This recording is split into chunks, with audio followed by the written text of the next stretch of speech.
Hello students. और कैसे हैं आप लोग? ठीक ठीक ही होंगे। अच्छा, तो अपन का जो 11th की जो फिजिक्स चल रही है उसमें हमने कल देखा था, यानी लास्ट वीडियो में हमने देखा था कि जो भी भौतिक विज्ञान में भौतिक राशियां जो होती हैं, तो कोई भी विज्ञान होगी तो उसमें कुछ बातें होंगी, ठीक है, कुछ घटनाएं घटित होंगी। तो उन सभी घटनाओं को हम जिन राशियों में व्यक्त करते हैं उन राशियों को अपन क्या बोलते हैं? भौतिक राशियां बोलते हैं। और भौतिक राशियों को हमको इस चैप्टर में पढ़ना क्या है कि जो भौतिक राशियां होती हैं उनका मापन कैसे किया जाता है और उनके मात्रक कैसे होते हैं। बस यही सीखना है इस पूरे चैप्टर में, उन्हीं के बारे में जानना है। तो अपन ने कल पढ़ा था कि क्या, कि जो भौतिक राशियां जो होती हैं वह कितने प्रकार की होती हैं? वह दो तरीके की होती हैं। एक राशि को हम बोलते हैं क्या? मूल राशियां। और दूसरे को हम बोलते हैं क्या? व्युत्पन्न राशियां। ठीक है, दूसरी अपन की क्या रहेंगी? व्युत्पन्न। यहां तक हमने देखा ये जो राशियां हैं और ये जो राशियां हैं इनमें अंतर क्या है? ये मूल राशियां होती हैं और मूल राशियों का मतलब क्या होता है? किसी भी राशि के आगे या किसी वस्तु के आगे शब्द लग जाए क्या मूल, उसका मतलब क्या होता है? वह स्वतंत्र रूप में अस्तित्व रखती है और वह किसी से मिलकर नहीं बनती है। उससे मिलकर सब कुछ बन सकता है बट वह किसी से मिलकर नहीं बनती है। वो अपने आप में क्या होती है? स्वतंत्र होती है। तो ये वे राशियां होती हैं जो किसी भी राशियों से मिलकर नहीं बनती हैं। ठीक है, ये स्वतंत्र रूप में क्या होती हैं? अस्तित्व में होती हैं। ठीक है, और हमने एग्जाम्पल देखे थे इनके क्या, कि हमने देखा था कि द्रव्यमान, और हमने क्या देखा था? हमने देखा था कि लंबाई, और हमने क्या देखा था? और हमने देखा था क्या? समय। ठीक है, मास, लेंथ और टाइम। इसको भी कैपिटल लेटर लिख देते हैं। तो ये है अपने पास में क्या? द्रव्यमान। ये क्या है? लंबाई। और ये क्या है? समय। और व्युत्पन्न राशियां वह राशियां होती थी जिनको हम किनसे मिलकर बनाते हैं? मूल राशियों से मिलकर बनाते हैं। ठीक है, और इनके एग्जांपल क्या थे? बल यानी फोर्स, संवेग यानी मोमेंटम, कार्य, ऊर्जा। ठीक है, और जितने भी अगर आपको दिमाग में जो भी आता है, जैसे कि फॉर एग्जांपल के लिए वेग, ठीक है, त्वरण, ये सभी राशियां कैसी हैं? व्युत्पन्न राशियां होती हैं। ठीक है, इनको मतलब बल हो गया, संवेग हो गया, कार्य हो गया, ऊर्जा हो गया, त्वरण हो गया, वेग हो गया, एक्सेट्रा एक्सेट्रा एक्सेट्रा। इन सभी राशियों को हम किनकी मदद से मिलकर बनाते हैं? मूल राशियों से मिलकर बनाते हैं। ठीक है, यही हमारा इनमें क्या है? एक मूल गुण है या हमारा एक मूलभूत अंतर है दोनों राशियों में। ठीक है, चलो, तो कल हमने इन दोनों की डिफाइन पढ़ लिया था और इनके एग्जाम्पल भी हम देख चुके थे। ठीक है, आज अपन को क्या पढ़ना है कि देखो मूल राशि है तो उनका मापन भी जरूरी है। ठीक है, तो मूल राशियों को मापने के लिए जिन मात्रकों की आवश्यकता पड़ती है उन मात्रकों को हम क्या कहते हैं? मूल मात्रक कहेंगे। और जिन राशि जो व्युत्पन्न राशियां होती हैं अगर उनको मापने के लिए जिन मात्रों की आवश्यकता होती है उन मात्रकों को हम क्या कहेंगे? व्युत्पन्न मात्रक कहेंगे। क्यों? क्योंकि हम व्युत्पन्न राशि को माप रहे हैं। अगर हम मापें कि मूल राशि को अगर नाप रहे हैं तो वह मात्रक कौन से होंगे अपने? वह मूल मात्रक होंगे। अगर हम व्युत्पन्न राशि के मात्रकों को राशियों को नाप रहे हैं तो उनके मात्रक कौन से कहलाएंगे? वो व्युत्पन्न मात्रक कहलाएंगे। व्युत्पन्न मात्रक ये है हमारे पास में राशियां। ठीक है, चलो आज देखते हैं हम कि ये जो हमारी राशियां होती हैं वह कितनी हैं और इनको मात्रक कौन कौन से होते हैं। ठीक है, तो नेक्स्ट पॉइंट डालेंगे क्या? नेक्स्ट पॉइंट लिखो, नेक्स्ट लाइन जो जहां पे आपने लिख लिया ना व्युत्पन्न राशियां और व्युत्पन्न राशियों के अपने एग्जांपल देख लिए थे, उस एग्जांपल के बाद में लिखेंगे मूल राशियों के प्रकार।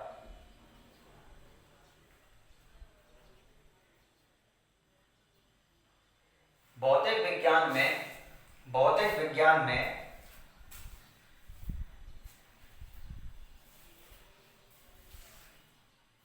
सात प्रकार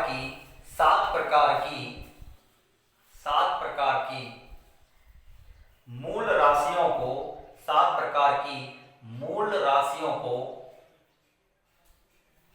व्यक्त किया गया है। 7 प्रकार की मूल राशियों को व्यक्त किया गया है।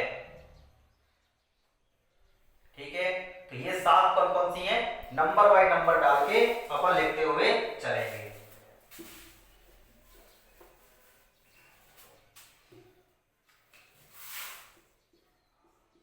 तो पहली राशि कौन सी है, द्रव्यमान। दूसरी राशि ऐसे नंबर 2 डालो, नंबर 2 क्या लिखेंगे, लंबाई। ठीक है, तीसरी राशि अपन क्या लिखेंगे, समय। ऐसे ही आपको 4, 5, 6, 7 लिखना है। ठीक है, तो नंबर डाल डाल के लिखते चलो।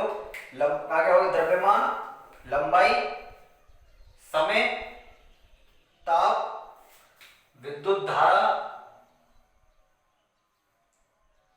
पदार्थ की मात्रा और प्रदीपन तीव्रता। प्रदीपन ऐसे लिखते हैं, प्रदीपन की तीव्रता।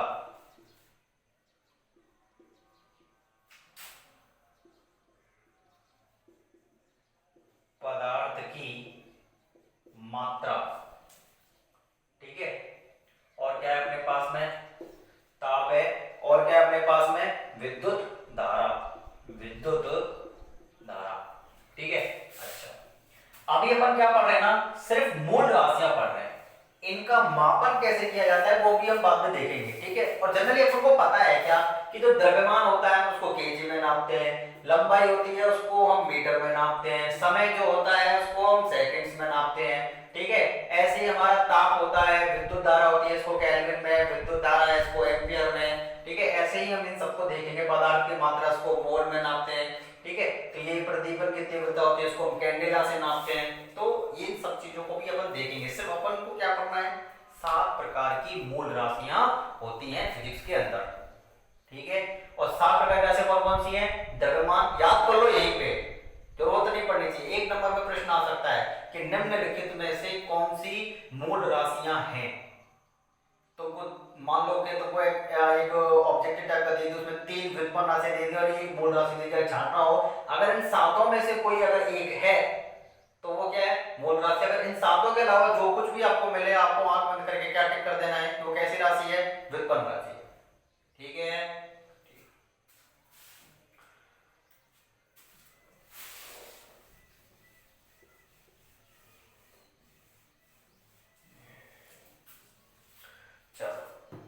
नेक्स्ट हेडिंग डालो,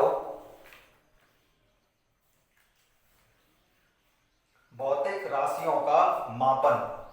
भौतिक राशियों का मापन।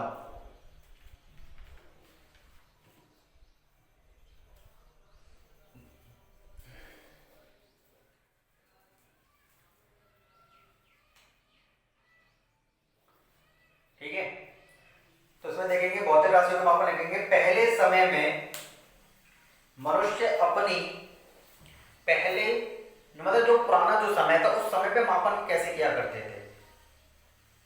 ठीक है, पहले समय में मनुष्य अपनी ज्ञानेंद्रियों की सहायता से, ज्ञानेंद्रियां बोले तो जो आपकी सेंसरी चीजें हैं, जैसे आपकी आंख हो गई, नाक हो गई, ठीक है, आपकी स्किन्स हो गई, इनसे फील करके वो नापते थे। ठीक है, ज्ञानेंद्रियों की सहायता से कौन सी वस्तु कितनी लंबी है या छोटी है, कौन सी वस्तु कितनी लंबी है या छोटी है, आंख से देखकर यह पता लगाते थे, यह पता लगाते थे, या हाथ से छूकर, या हाथ से छूकर किसी वस्तु के बारे में, किसी वस्तु के बारे में यह बताया जाता था, यह बताया जाता था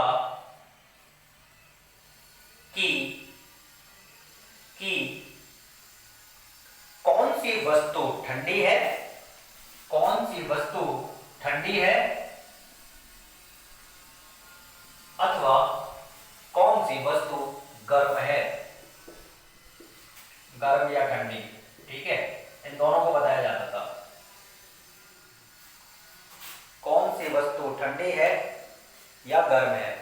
किसी वस्तु, नेक्स्ट लाइन से लेंगे, किसी वस्तु को हाथ में लेकर यह पता लगाया जाता था, किसी वस्तु को हाथ में लेकर यह पता लगाया जाता था कि कौन सी वस्तु भारी है अथवा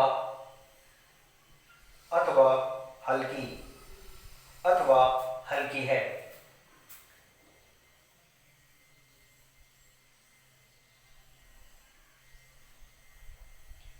एक लाइन छोड़ के नेक्स्ट लाइन से लिखेंगे,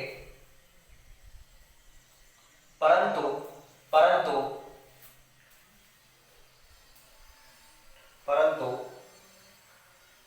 इन सब मापन की स्थितियों में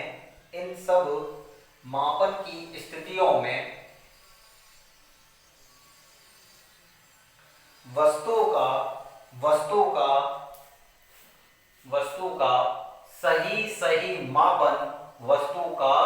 सही मापन नहीं किया जा सकता था, सही मापन नहीं किया जा सकता था।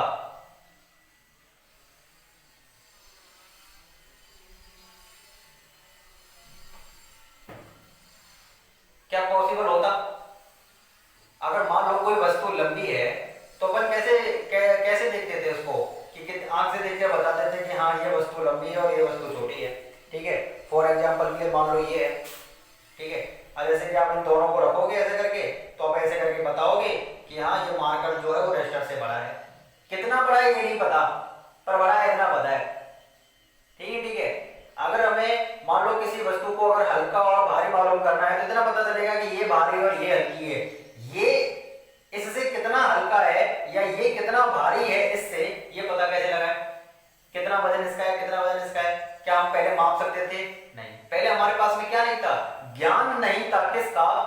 इन राशियों को मापने का, यानी हमारे पास में मापन की सुविधा नहीं थी पहले वाले समय में। तो पहले जब ये बताओ, जब फिजिक्स नहीं थी, क्या तब क्या जीवन नहीं था इस पृथ्वी पर? जीवन तो था ना फिजिक्स से पहले भी। तो फिजिक्स से पहले भी घटनाएं घटित होती थी, चीजें लंबी भी होती थी, भारी भी होती थी, गर्म भी होती थी, ठंडी भी होती थी, बिजली भी चमकती थी, सभी चीज चलती थी, पंखे भी पंखे कहां से हो गए, हवा भी चलती थी, हर चीज उपस्थित थी कि नहीं थी? बस हमने क्या किया, जब हम प्रकृति के अंदर में हमारा ज्ञान को विकसित हुआ, हमारा मस्तिष्क विकसित हुआ, तो हमने चीजों में क्यों कैसे लगाना शुरू किया। अगर ये चीज हो रही है तो कैसे हो रही है, तब हमने देखा, तब हमें जरूरत महसूस हुई चीजों को लेकर, ठीक है। अभी मान लो कि जैसे कि फॉर एग्जांपल के लिए हम आपको बताएं कि पहले बार्टर सिस्टम चलता था, ठीक है। मतलब क्या था कि पहले हमारे पास में लेन देन करने के लिए कोई ऐसी वस्तु नहीं थी जिसके लिए हम आसानी से लेन देन कर सके। जैसे फॉर एग्जांपल के पहले पैसा नहीं था। पहले क्या अपन क्या अभी क्या करते हैं, अगर हमको 1 किलो चीनी लेकर आनी है तो सीधे पैसे दो और चीनी लेकर आ जाओ। पहले क्या होता था, अगर मेरे को चीनी चाहिए तो मैं 1 बोरी गेहूं दे दूंगा, उसको ले जा। तो ठीक तरीके से क्या नहीं हो पा रहा है, दोनों का बैलेंसिंग नहीं हो पा रहा है, ठीक है। अगर किसी के पास में गेहूं है और किसी के पास में मान लो किसी को गाय की जरूरत है, तो वो गेहूं के बदले गाय ले रहा है, तो एग्जैक्ट रेशियो नहीं है। उसी तरीके से मापने की हमें क्या पड़ी, जरूरत महसूस हुई। अगर कोई वस्तु लंबी है तो कितनी लंबी है, और छोटी है तो कितनी छोटी है, भारी है तो कितनी भारी है, और हल्की है तो कितनी हल्की है, ठीक है। तो नेक्स्ट लाइन से लिखेंगे,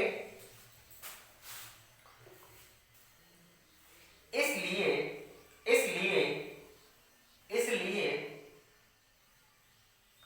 हमें वस्तुओं का सही मापन करने की आवश्यकता महसूस हुई। इसलिए हमें वस्तुओं की, या भौतिक मतलब ब्रैकेट में लिख सकते हैं राशियों की, वस्तुओं की सही मापन की आवश्यकता महसूस हुई,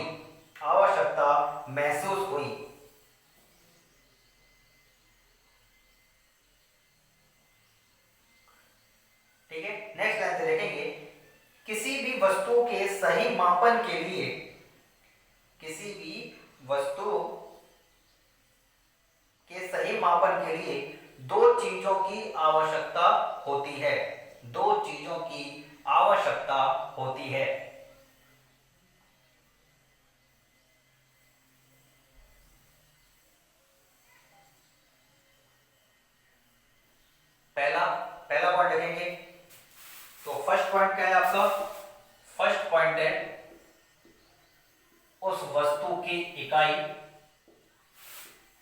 अथवा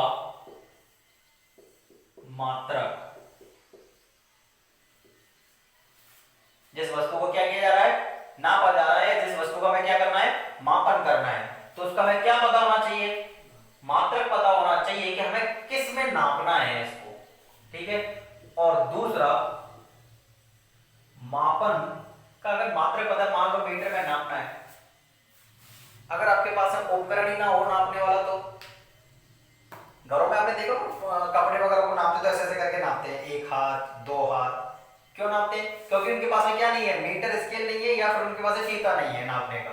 ठीक है। तो जब भी आप टेलर के पास में जाते हैं कपड़े वगैरह करने, तो वो नाप लेता है आपका, किससे, फीते से, तो वो एग्जैक्ट नाप बताता है। तो हमको किसकी और आवश्यकता पड़ेगी, उपकरण की, जिसकी मदद से हम क्या करेंगे, वस्तु का मापन करेंगे। नया समझ में? ठीक है। तो दो वस्तुओं को हमें क्या पड़ती है, आवश्यकता पड़ती है। ठीक है। तो हमें इस टॉपिक में पढ़ना क्या है, तो अपन को तो पता है कि उपकरण तो बनेगा, उस उपकरण की वजह से हमें वस्तुओं को नापना है, तो उनकी हमें क्या पता होने चाहिए, मात्रक पते होने चाहिए। ठीक है। तो नेक्स्ट हेडिंग डालेंगे हम इसमें, इन दोनों को अपन को पढ़ना है। पहला हेडिंग डालेंगे अपने पास में क्या, इकाई अथवा मात्रक, इकाई अथवा मात्रक।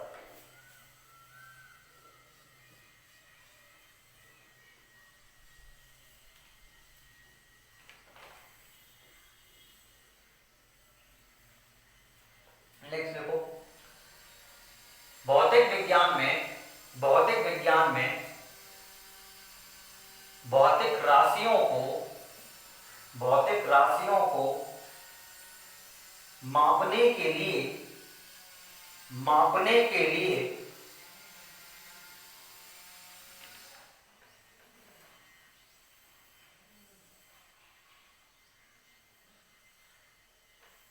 मापने के लिए जिन जिन इकाइयों को काम में लिया जाता है, जिन इकाइयों को काम में लिया जाता है, काम में लिया जाता है,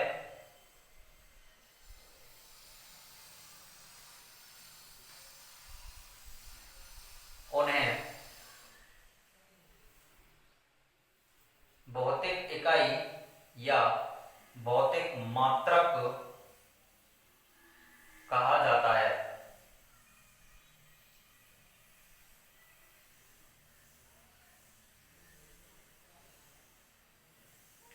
किनका इकाई, हम किनकी इकाई है ये, जिन राशियों को मापा जा रहा है। ठीक है। आप ब्रैकेट में लिख सकते हो, उन राशियों के। ठीक है। मतलब ये जो मैं बोला आपको कि उनको क्या कहा जाता है भौतिक विज्ञान में, भौतिक इकाई या भौतिक मात्रक कहा जाता है। पर ये भौतिक मात्रक होते किसके हैं, भौतिक राशियों के। ठीक है। राशि होगी तो उसी का तो हम मात्रक लिखेंगे, नया समझ में? ठीक है। अब बताओगे भी कैसे वीडियो में देख के। अगर आपको कोई भी समस्या आती है, कोई भी सवाल समझ में नहीं आता है, ठीक है, तो आप अपनी समस्या को मुझ तक पहुंचाइए, चाहे जैसे भी। शायद आपके एप्लीकेशन में एक शायद ऑप्शन मौजूद होगा जिसमें आप अपनी क्वेरी डाल सकते हो। ठीक है। तो आपके पास में जो भी एक समस्या उत्पन्न होती है, आप उस समस्या को लिख के उसमें बता सकते हो कि सर हमको ये समझ में नहीं आया, ये अगले वीडियो में समझा देना। ठीक है। चलो, तो नेक्स्ट लाइन से देखो, तो भौतिक इकाइयां अथवा मात्रक दो प्रकार के होते हैं, दो प्रकार के होते हैं।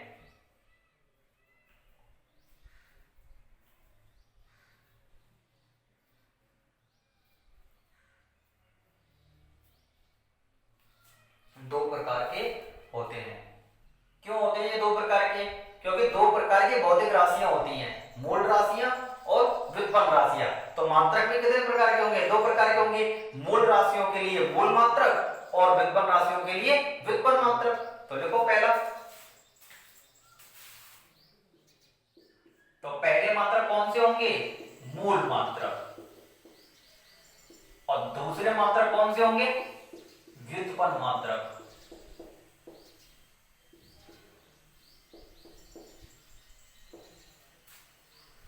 ठीक है। तो इनका उपयोग किसके लिए किया जाता है? मूल राशियों के लिए। ठीक है।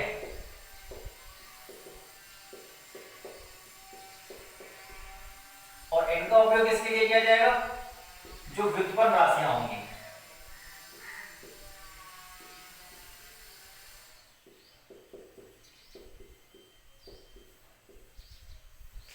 व्युत्पन्न राशियों के लिए। ठीक है, दोनों मात्रक समझ आ गए। पहला पॉइंट डालेंगे मूल मात्रक। पहला पॉइंट डालो मूल मात्रक, और उसमें देखेंगे अपन क्या कि मूल राशियों को मापने के लिए, मूल राशियों को मापने के लिए जिन इकाइयों को, देखो जब भी मैं तुमको एक शब्द बोलूं इकाई, उसका मतलब क्या होता है? मात्रक। ठीक है, इकाई और मात्रक दोनों क्या होते हैं? सेम शब्द होते हैं, इनका मतलब सेम होता है। ठीक है, जिन इकाइयों अथवा मात्रकों को काम में लिया जाता है,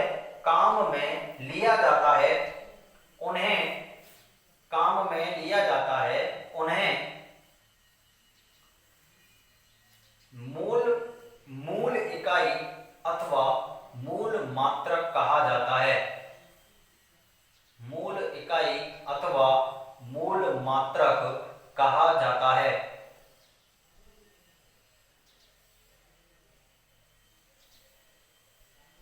क्योंकि नेक्स्ट लाइन से लिखेंगे, क्योंकि मूल राशियां अपने आप में स्वतंत्र होती हैं, या स्वतंत्र राशियां होती हैं, अपने आप में स्वतंत्र राशियां होती हैं, इसलिए इन राशियों के मात्रक भी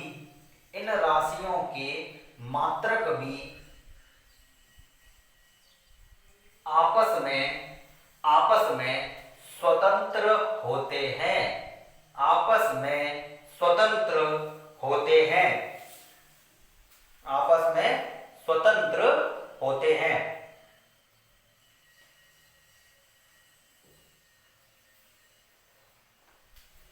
तो बेटा अपन ने कितने प्रकार की मूल राशियां पढ़ी हैं? अभी 7 प्रकार की मूल राशियां पढ़ी हैं। तो यहीं से दिमाग लगा लो बस, अगर 7 मूल राशियां हैं तो 7 ही क्या होंगे? मूल मात्रक होंगे। एक राशि के लिए एक मात्रक।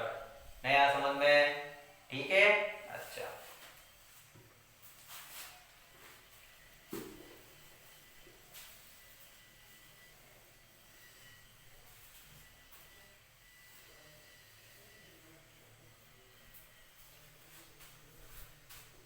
तो अपन को क्या करना है? टेबल बनाना है। 1 2 3 4 5 6 और 7। ठीक है, तो ये है अपने पास में क्या? क्रम संख्या। यहां पे रहेगा अपना क्या? मूल राशियां, और यहां पे होगा क्या? मूल मात्रक अथवा इकाई, जो भी आपको लिखना हो। ठीक है, और एक और बना सकते हो आप यहां पे क्या? उसका प्रतीक। ठीक है, या आप कह सकते हो संकेत, कह सकते हो आप यहां पे संकेत या प्रतीक, ब्रैकेट में लिख लेना प्रतीक। तो देखो, तो पहली राशि अपने पास में क्या है? द्रव्यमान। तो द्रव्यमान को हम आज से इनको ही यूज करना है आपको। ठीक है, ये जो है वो फिक्स है। ठीक है, इन्हीं को अपन क्या करेंगे? यूज करेंगे हर जगह पर। तो द्रव्यमान को अपन किस में नापते हैं? इसको नापते हैं किस में? किलोग्राम में।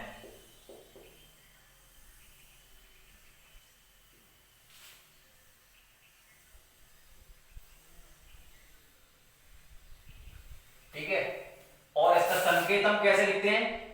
ऐसे करके केजी। ठीक है, तो जहां भी जिस राशि के पीछे अगर केजी लिखा हुआ है तो समझ लेना वो क्या है? द्रव्यमान है। ठीक है, और इस द्रव्यमान को बेटा हम अंग्रेजी में कहते हैं क्या? मास। ठीक है, ये मैं बार बार ना मास लिख रहा हूं ना, इसका मतलब अभी आगे समझ में आएगा कि मैं क्यों लिख रहा हूं। ठीक है, मेरे को पता है कि आप हिंदी मीडियम के हो, इसलिए मैं ज्यादा अंग्रेजी यूज करता नहीं हूं, बट फिर भी इनका यूज होगा आगे चल के, तो इसलिए आपको अभी से पता होना चाहिए कि द्रव्यमान को अपन मास कहते हैं। ठीक, नेक्स्ट क्या अपने पास में लंबाई। सिर्फ मैं तीन ही के नाम लिखूंगा, ज्यादा आपको कष्ट नहीं दूंगा याद करने के लिए अंग्रेजी में, ठीक है, तीनों की जरूरत है अपन को इसलिए लिखूंगा। लंबाई, लंबाई को अपन क्या बोलते हैं, लेंथ बोलते हैं, ठीक है। और लंबाई का जो मात्रक हमको लिखना है वह मूल मात्रक क्या होता है लंबाई का, मीटर, क्या होता है, मीटर। और हम इसको लिखते हैं किससे, स्मॉल एम से, ठीक है। जो भी संकेत होंगे ना सब स्मॉल लेटर के होंगे, कोई भी कैपिटल का नहीं होगा आपके पास में। आगे आएंगे अगर कैपिटल के तो मैं बताऊंगा वो क्यों रहते हैं। द्रव्यमान, लंबाई, और क्या रहेगा तीसरा आपके पास में आएगा समय, ठीक है। और समय को हम बेटा अंग्रेजी में कहते हैं क्या, टाइम। और इसका मात्रक क्या रहेगा बेटा, इसका मात्रक रहता है क्या, सेकंड, ठीक है। पूरा लिख लेना है, सेकंड लिखूं क्या, लिख लेना, वेरी गुड। तो इसका जो सिंबल रहता है वो क्या रहता है, SEC, सेकंड, लिख लेना, नहीं तो यूं कहोगे सर ने लिखा नहीं, सेकंड। नेक्स्ट अपन को क्या पढ़ना है, ताप, क्या पढ़ना है, ताप यानी टेम्परेचर, ठीक है। अब मैं अंग्रेजी यूज नहीं करूंगा, ठीक है, कोई नहीं, नहीं तो आप यूं कहोगे सर अंग्रेजी में लिखते ज्यादा। तो ताप, ताप को बेटा हमको किस में नापना है, केल्विन में नापना है, किस में नापना है, केल्विन। सब समझ में आएगा, सिर्फ अभी मात्रक लिख लो। जैसे सेकंड, मीटर, किलोग्राम होते हैं वैसे एक मात्रक होता है क्या, किसका, टेम्परेचर का, जिसको हम क्या कहते हैं, केल्विन कहते हैं। और केल्विन को हम लिखेंगे कैपिटल के से, ठीक है। अच्छा, यहीं पे सीख लो कि ये कैपिटल में क्यों आया, बाकी सब स्मॉल में क्यों रहते हैं। देखो किसी भी मात्रक को अगर आपको लिखना है, अगर नॉर्मल मात्रक है जैसे केजी, मीटर, सेकंड, तो उनको हम स्मॉल में लिखते हैं। बट जिस भी भौतिक राशि का मात्रक किसी वैज्ञानिक के नाम पर होता है, ठीक है, केल्विन एक साइंटिस्ट थे जिन्होंने किसको डिफाइन किया है, टेम्परेचर की यूनिट को डिफाइन किया है। इस वजह से उनको सम्मान देने के लिए हमने ताप का मात्रक क्या रखा हुआ है, केल्विन रखा हुआ है, ठीक है। वैसे ताप का मात्रक डिग्री सेंटीग्रेड भी होता है, ठीक है। जैसे कहते हैं आज का टेम्परेचर कितना है, आज का 20 टेम्परेचर, आज 35 डिग्री सेंटीग्रेड हो गया, आज 40 डिग्री हो गया। ये डिग्री जो आप बोलते हो वो भी एक टेम्परेचर का मात्रक होता है, बट जो मूल मात्रक हमको लिखना है वो केल्विन। और केल्विन एक साइंटिस्ट थे, इस वजह से इसको हम क्या लिखते हैं, कैपिटल के लिखते हैं, ठीक है। अच्छा, तो नेक्स्ट अपन को क्या पढ़ना है, विद्युत धारा।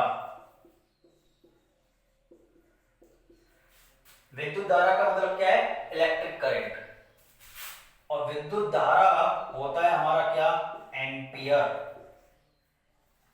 इसका मतलब क्या होता है, एम्पियर। और एम्पियर भी क्या थे, एक साइंटिस्ट थे, ठीक है, एक वैज्ञानिक थे। इसीलिए इनके मात्रक को हम किससे लिखते हैं, कैपिटल ए से लिखते हैं। नेक्स्ट अपन क्या लिखेंगे, पदार्थ की मात्रा। पदार्थ की मात्रा, इसको हम किस में नापते हैं, इसको हम नापते हैं मोल में। किस में नापते हैं, मोल में। आपने 9th में या 10th में केमिस्ट्री के अंदर जो चैप्टर में पढ़ा होगा कि मोल, मोल शब्द नाम का सुना होगा आपने, ठीक है, वही मोल है। और इसको लिखा जाता है किससे, MOL से। जब भी किसी के पीछे MOL लिखा हुआ है इसका मतलब है आप किसकी बात करते हैं, पदार्थ की मात्रा की बात कर रहे हैं, ठीक है। नेक्स्ट अपने पास में क्या, प्रदीपन की तीव्रता। क्या है, प्रदीपन की तीव्रता। और इसको हम किससे लिखते हैं, इसको हम लिखते हैं कैंडेला से। और इसका सिंबल जो होता है वह होता है क्या, CD।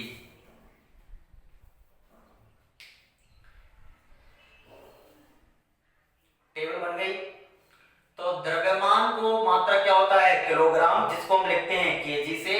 लंबाई का मात्रक होता है मीटर, जिसको हम लिखते हैं स्मॉल m से। समय का मात्रक होता है सेकंड, उसको हम लिखते हैं SEC से। ताप का मात्रक होता है केल्विन यानी K। विद्युत धारा का मात्रक होता है एम्पियर यानी कैपिटल A। पदार्थ की मात्रा को नापते हैं मोल में, इसलिए MOL। प्रदीपन की तीव्रता को हम नापते हैं कैंडेला से। ये कैंडेला है, यहाँ पे ये ऐसे करके मात्रा है, ठीक है। और इसको हम लिखते हैं किससे, सी डी से, कैंडेला, ठीक है। अच्छा, इतने मात्रक समझ में आ गए। ये हमारे क्या है, मूल मात्रक हैं, ठीक है। 7 मूल मात्रक है अपने पास में, और 7 ये क्या है, मूल राशियां हैं, तो उनके ये क्या है, मात्रक है, ठीक है। अच्छा, इनको मैं साफ कर रहा हूं, ठीक है। चाहो तो आप इनको एक बार लिख सकते हो, वीडियो को पॉज कर लो या स्क्रीनशॉट ले लो, जैसे कि आपको सुविधा लगे।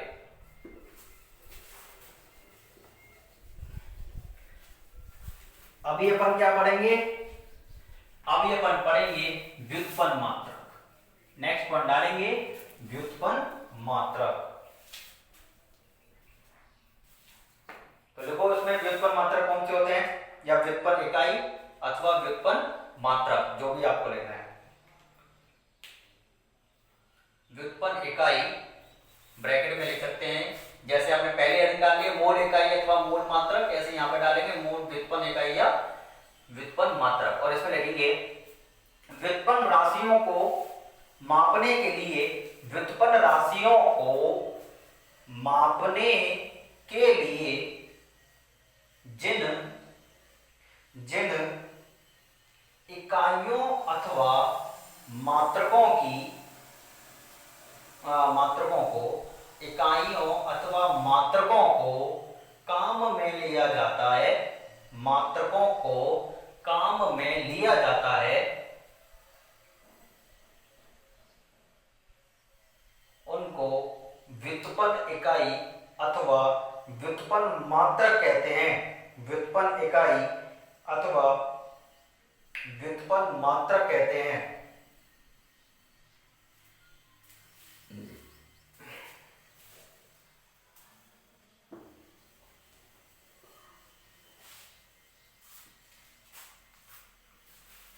ठीक है।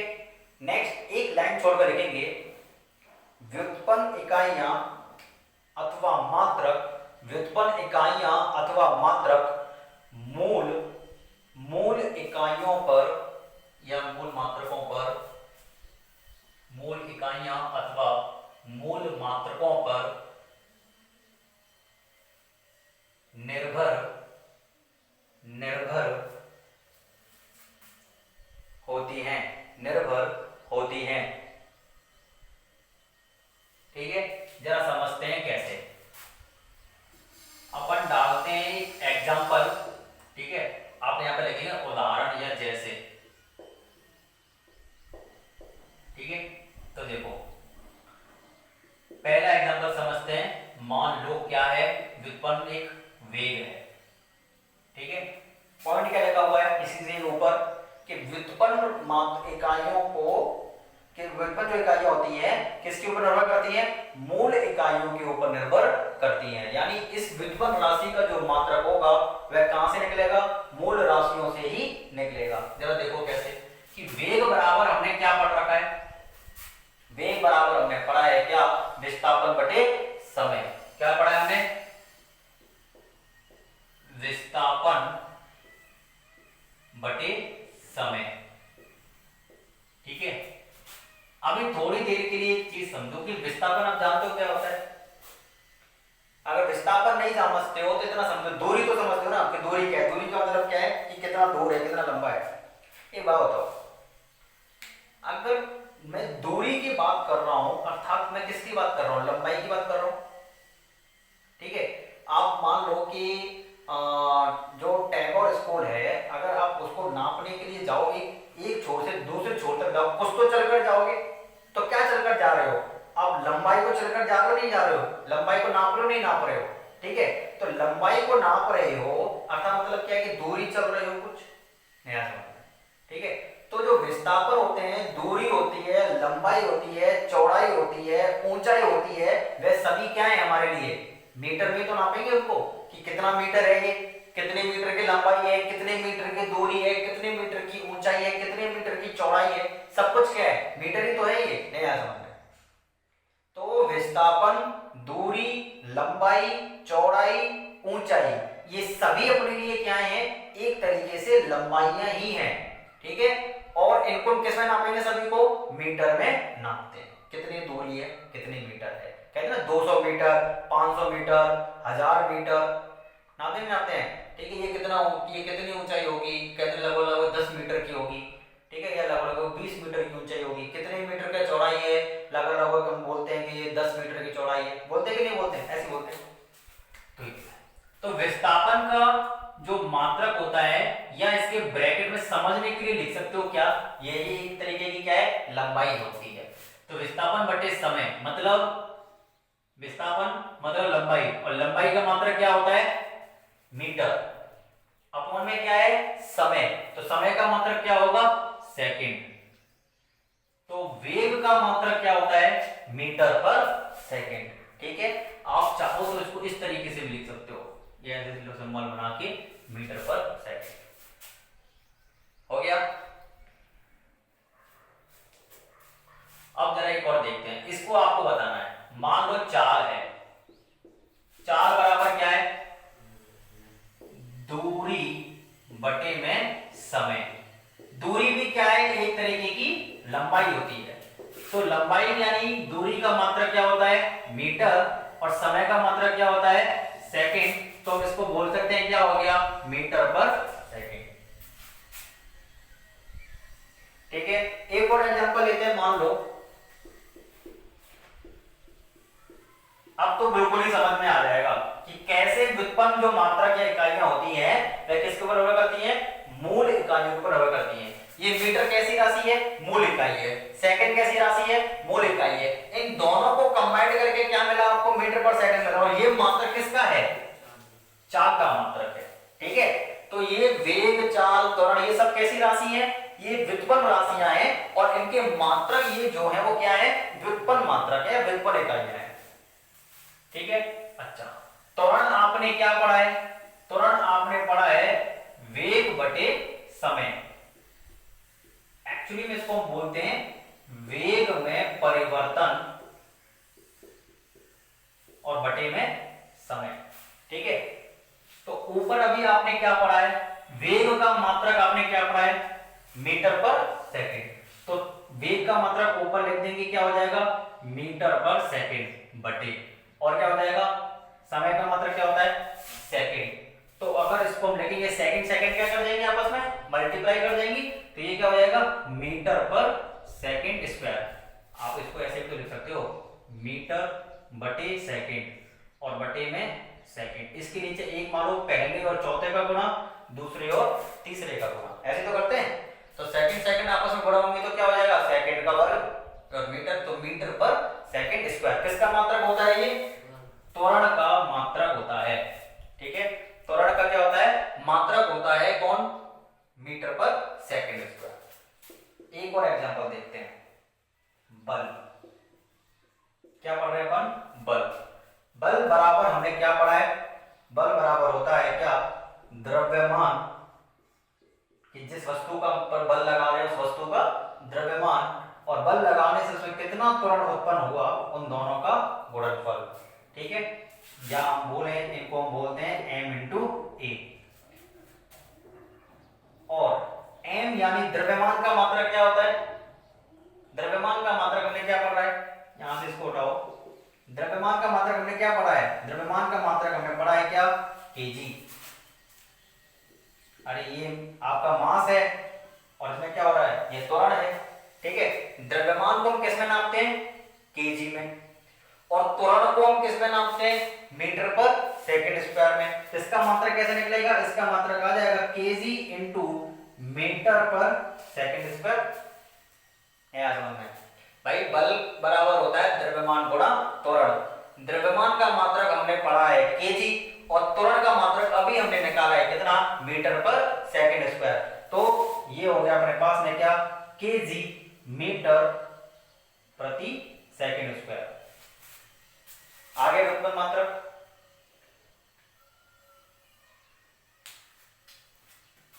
ये हमारे क्या है, व्युत्पन्न मात्रकों के कुछ उदाहरण है। ऐसे हम क्या करते हैं, सबको मूल इकाइयों की मदद से ही निकालते हैं। ठीक है, ये बल का जो मात्रक आया ये भी मूल इकाइयों की मदद से ही आया है, इनकी भी मूल इकाइयों से, सभी मूल इकाइयों की मदद से हमने इनके मात्रकों को निकाला है। ठीक है, अच्छा नेक्स्ट हमको जो टॉपिक पढ़ना है वो हमें पढ़ना है मात्रकों की पद्धतियां। ठीक है, मात्रकों की जो पद्धतियां होती है वो कितनी होती है? आपने सुना होगा लंबाई को मीटर में भी नापते हैं, लंबाई को फुट में भी नापते हैं, कितना फुट लंबा है, कितने फुट चौड़ा है ना, 20 बाई 30 का कमरा है, ये सब किसमें नापते हैं? फुट में नापते नहीं नापते हैं। ठीक है, तो इन सबको क्या करेंगे हम? पद्धतियां पढ़ेंगे कि कितने प्रकार की पद्धतियां होती है, कितने तरीके से मापन किया जाता है। ठीक है, चलो हेडिंग डाल लेंगे अपन क्या? मात्रकों की पद्धतियां।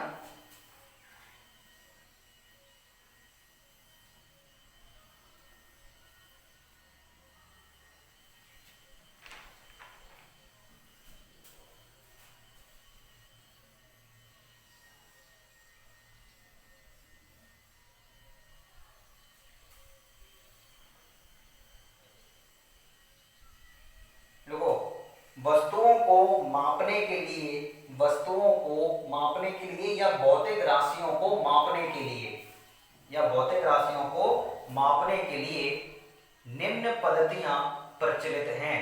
निम्न पद्धतियां प्रचलित हैं।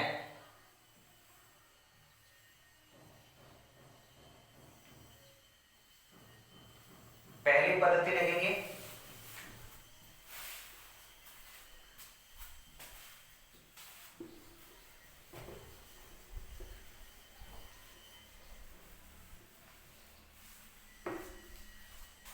तो पहली पद्धति आपकी कौन सी? NKS पद्धति। और दूसरी क्या है आपकी? CGS पद्धति। और तीसरी है आपकी जो आपको पढ़ना है FPS पद्धति। ठीक है, इन तीनों को पढ़ने के बाद हमको एक चौथी पद्धति पढ़नी है जिसको हम कहते हैं SI पद्धति। ठीक है, तो ये तीनों अलग हैं। पहले हम कल जब पढ़ेंगे तो पहले हम ये पढ़ेंगे कि तीन प्रकार की जो पद्धतियां होती हैं वो कौन सी होती हैं। ठीक है, और जब हम इन तीनों को पढ़ लेंगे तब हम ये पढ़ेंगे कि आखिर हमें इस चौथी पद्धति की जरूरत क्यों महसूस हुई, कि हमने जो चौथी जो पद्धति हमने बनाई आखिर में ये हमने क्यों बनाई, इसकी जरूरत क्यों महसूस हुई। ठीक है, आज इतने रखते हैं, बाकी का अपन कल पढ़ेंगे।